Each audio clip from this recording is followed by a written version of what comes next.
নমস্কার বন্ধুরা, আপনাদের নিজস্ব channel yes you can do দিসে সুস্বাগতম। Canteen attendant group D post আয়কর বিভাগে খুব ভালো একটা বেতন আছে। কিভাবে অ্যাপ্লাই করবেন ডিটেলসে আমি আমার কম্পিউটার স্ক্রিনে গিয়ে আপনাদের বুঝিয়ে দেবো। মনে রাখবেন ক্লাস 10 পাস করলেই কিন্তু আপনারা অ্যাপ্লাই করতে পারবেন। চলুন আমার কম্পিউটার স্ক্রিনে গিয়ে আমি আপনাদের ডিটেলসে বলে দিই। গভর্নমেন্ট অফ ইন্ডিয়ার তরফ থেকে বেরিয়েছে ministry of finance, department of revenue. Okay, এখান থেকে মানে ইনকাম ট্যাক্স ডিপার্টমেন্ট থেকে আপনাদের এই বিজ্ঞপ্তিটা বেরিয়েছে। এখানে যে বিজ্ঞপ্তিটা বেরিয়েছে সেটা 13ই জুলাই কিন্তু আপনাদের বিজ্ঞপ্তিটা প্রকাশ হয়ে গেছে। ঠিক আছে, 13ই জুলাই।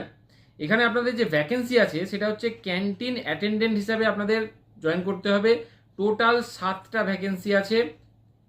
মাধ্যমিক পাশেই 18 থেকে 25 বছর বয়স যদি আপনাদের হয় তাহলে অ্যাপ্লাই করতে পারবেন।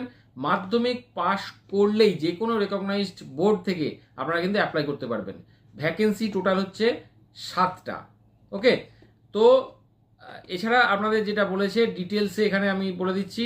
আপনাদের যে আপার এজ হবে, যেটা 25 বছর দেওয়া আছে, সেটা ওবিসি 3 বছর, এসসি এসটিদের 5 বছর এবং পিডব্লিউডির ক্ষেত্রে 10 বছরের ছাড় আছে এবং এক্স সার্ভিসম্যান যদি হন তাহলে 3 বছরের ছাড় কিন্তু আপনারা পাবেন। কিভাবে অ্যাপ্লাই করবেন? অ্যাপ্লাই করার জন্য আপনাদের ইনকাম ট্যাক্স mpcg.gov.in এই ওয়েবসাইটে যাবেন এবং 11ই আগস্ট থেকে এই কিন্তু অ্যাপ্লিকেশান শুরু হয়েছে এবং অ্যাপ্লিকেশানটা চলবে 31শে আগস্ট পর্যন্ত। অনলাইন অ্যাপ্লাই করতে হবে, কোনো রকম আদার মোড কিন্তু আপনাদের হবে না, মানে অফলাইন অ্যাপ্লিকেশান কিন্তু হবে না। ওকে, এটা কিন্তু খেয়াল রাখবেন। পে স্কেল হচ্ছে পে লেভেল 1 পে ম্যাট্রিক্সে আপনাদের 18,000 থেকে 56,900 টাকা 7th পে কমিশনের আপনাদের বেতন হবে। মানে মোটামুটি আপনাদের বেতন কিন্তু প্রায় 30 থেকে 35,000 টাকা আপনাদের বেতন পাবেন। কারা অ্যাপ্লাই করতে পারবেন? শুধুমাত্র ইন্ডিয়ান সিটিজেনশিপরাই অ্যাপ্লাই করতে পারবেন, ইন্ডিয়ার বাইরে কেউ কিন্তু অ্যাপ্লাই করতে পারবেন না। ক্লাস 10 পাস করলেই আপনারা অ্যাপ্লাই করতে পারবেন। 18 থেকে 25 বছর বয়স হতে হবে। 31শে আগস্টের মধ্যে কিন্তু আপনাদের অ্যাপ্লিকেশন কমপ্লিট করে দিতে হবে। এইবার যে সিলেকশনটা হবে সেই সিলেকশনটা কিভাবে হবে?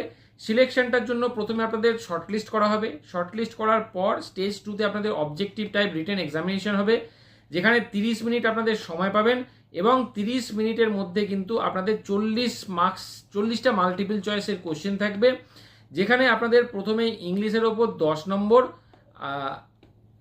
হিন্দির কম্প্রিহেনশনের ওপর 10 নম্বর এবং ফুড নিউট্রিশনের ওপর 10 নম্বর, আর 5 নম্বর কোয়ান্টিটিভ অ্যাপটিটিউড আর 5 নম্বর হাইজিন অ্যান্ড ক্লিননেসের ওপর কিন্তু প্রশ্ন থাকবে।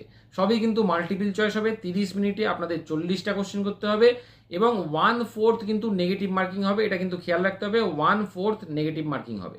ওকে, আপনাদের তারপরে যে স্টেজটা, সেই স্টেজ হচ্ছে আপনাদের স্কিল টেস্ট হবে এবং স্কিল টেস্টটা হবে কিন্তু 60 মার্কসের প্র্যাকটিক্যাল পরীক্ষা বলতে পারি।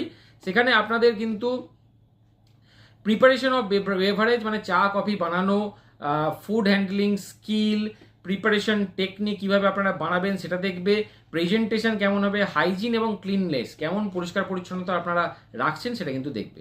দেখার পর যখন ফাইনাল রেজাল্ট বেরোবে, ফাইনাল রেজাল্টের পর কিন্তু আপনাদের ডকুমেন্ট ভেরিফিকেশান হবে এবং ডকুমেন্ট ভেরিফিকেশান হওয়ার পর কিন্তু ওরা আপনাদের জয়েনিং দেবে।